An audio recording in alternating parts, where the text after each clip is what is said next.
Post.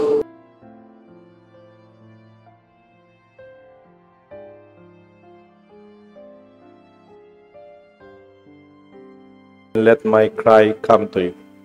Diyan na lang lagay mo.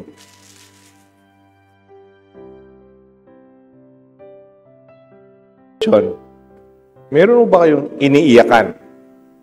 Atin ko pong tatangisan. Hindi lang yung Korea drama or mga pinapanood yung mga drama series, no? Iniyakan natin yung pinapanood natin.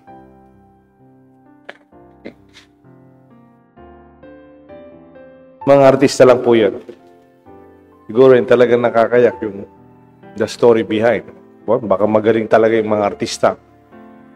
Pero noong unang panahon, the New Testament and the Old Testament, makita natin yung iniiyakan nila, yun na rin ang panalangin nila. When your tears become your prayer. Kaya nga sabi, I cry to you, O Lord. Umiiyak ako sa iyo, Panginoon. At yung iyak na yon, yun na yung panalangin. Kaya pala, pwede kang umiyak. Sige, umiyak ka. Pero yung pag-iyak mong yon, gawin mo na rin panalangin. Don't make it a point that umiyak ka tapos magtatampo ka sa Diyos. O mayroon kang iniiyakan na problema tapos hindi ka nalalapit sa Diyos. In fact, that tear, that prayer will make you closer to God. And this is the responsorial psalm. O Lord, hear my prayer and let my cry come to you. Remember Mary Magdalene? She was weeping. She was crying.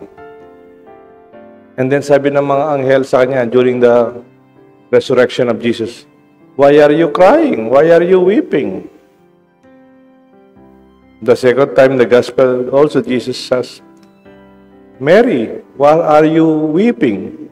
Nung kaharap naman niya si Jesus, akala nung si Maria Magdalena, akala niya si Jesus ay hardinero, tapos umiyak siya, sabi ni Jesus, Mary, why are you weeping? No? Akala ni Mary Magdalene, si Jesus ay yung hardinero. Where did you hide him? Sabi niya. My master, my rabbi, my teacher. Sabi niya, Mary, it's me. Ang hinahanap mo. Kasi naman, pwede, sa sobrang iyak natin, sobrang luha natin, hindi natin nakikita yung grasya ng Diyos nasa harap na natin. Okay din naman yung umiyak, di ba? Okay din naman. It becomes your prayer. Baka naman sobra yung pag-iyak natin, you don't see the grace or the God before you. It is possible that our prayers are also our tears. Do you remember another woman? Kala nga nila si Mary Magdalene ito eh. Pero wala namang mention na siya Mary Magdalene. Dumating si Jesus sa isang bahay ng Pariseo. Itong babae, mahabang buhok, umiyak ng umiyak sa paa ni Jesus. At sabi nung sa gospel, she washed the feet of Jesus with her tears. Tinda no? Di ba may misa tayong washing of the feet ng mga disciples? Pero Jesus din, ginagamit niya lang tubig. Siya, yung luha niya, ginagamit niya. And then yung buhok niya, parang ginamit niyang to dry the feet of Jesus. Tapos mayroon pandalang alabaster, a very expensive oil, and anointed the feet of Jesus. This must be a woman forgiven for so many sins, or great sin in the past. And she was freed and liberated. Kaya yung kanyang luha ay ang kanyang pasasalamat kay Jesus.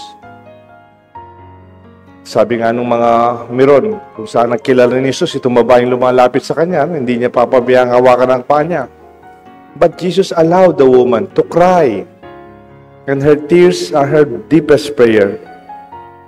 Mayroon pa, sa Gospel sa Old Testament, in Genesis chapter 45, mayroon naman doon yung si Joseph the dreamer, yung bunsong anak ni Israel. Gustong patayin ng mga kapatid niya. Papatay na sana, kaya lang, sabi ni Ruben, yung panganay na, wag na lang. Ibenta na lang natin yung kapatid natin. Kaysa patayin natin. Binenta ang kapatid nila to the merchants to Egypt. And there, he became a prisoner. He became a slave. Pero marunong siyang mag-interpret ng dreams. Dahil masipag siya, naging pang assistant baker. Nagluluto sila ng tinapay. And from there, he became an administrator of Egypt. Pinagkatiwala ng Pharaoh. Kasi he can interpret dreams. Kaya nga, Joseph the dreamer. And then, yung mga kapatid niya gustong pumatay sa kanya, dun sa lugar nila, nagkaroon ng taghirap, tagtuyot. Wala silang makain. Economic crisis. Hunger was upon his brothers and his community. Siya yung nag-administer ng ayuda. Siya yung nag-administer ng service. Mga bigas, grains. And then, nangyari, nakita niya mga kapatid niya, nakapila. Kung masama ang loob niya sa kapatid niya, sana pinadakip sila. Sana hindi na lang sila binigyan ng ayuda. Pero nagtago siya, umiyak na siya ng umiyak. Tapos pinatawag niya yung kapatid niya, 11 kapatid. Do you not recognize me? Hindi na siya kilala. How can they remember yung kapatid nilang binenta, naging parang assistant governor na Egypt? And then sabi, you don't know me, don't recognize me. I am your brother, Joseph, whom you sold to the merchants. Natakot yung mga kapatid niya, akala papatid. He was crying. Pagmamahal yun. Pagpapatawad yun. Yung iniyakan mo, mahal mo. Kahit kumisan, masama ang loob mo sa kanila. Kaya ginawa sa kanya. Sabi niya, where is our father? Nasaan yung tatay natin? Buhay pa ba siya? Yes, sabi niya. Umalis na kayo. Idala niyo muli ang tatay ko. Tatay natin. Gusto ko siya makita. And then when he saw the father, he again was crying. You realize his tears are expression of love. Yung iniiyakan mo, hindi ka lang nasasaktan, pero yung iniiyakan mo, mahal mo. I could also mention about King David. Si King David, meron siyang anak. Ang pangalan niya, Absalom. Kaya lang, anak niya to, rebelde. Yung rebelde, pati sa tatay niya. Biro mo, nagkudeta. Anak niya. Anak ng ari, nagkudeta sa kanya. Siyempre, may security si King David. Ito yung 2 Samuel 14. Yung tinugis, inanap itong rebeldo na si Absalom. Pero hinabili ni Haring David, huwag niyong saktan ng anak ko. Kaya lang, siyempre, paglabanan na ganyan, hindi kita sasaktan, no? Nag-aaway kayo. Napatay. Tapos may dumarating na nagbabalita tungkol sa kay Absalom. Dumarating yung parang newsman, no? Nakabayo. Good news, good news, good news, sabi niya. Absalom, the rebel, is dead. Nung narinig ng hari, pumanig doon sa matas na tore ng kanyang kastilyo, kanyang castle. Doon siya umiyak ng umiyak ng umiyak. Alam niyo yung kanyang iyak? My son, Absalom. My son, Absalom. My son, Absalom. If only I had died instead of you. Absalom, my son, my son. Sana, Absalom, ako na lang ang namatay, hindi na ikaw. Nakita mo yung pagmamahal ng anak? Ay pagmamahal ng tatay sa kanyang anak? Kahit na rebelde ang kanyang anak?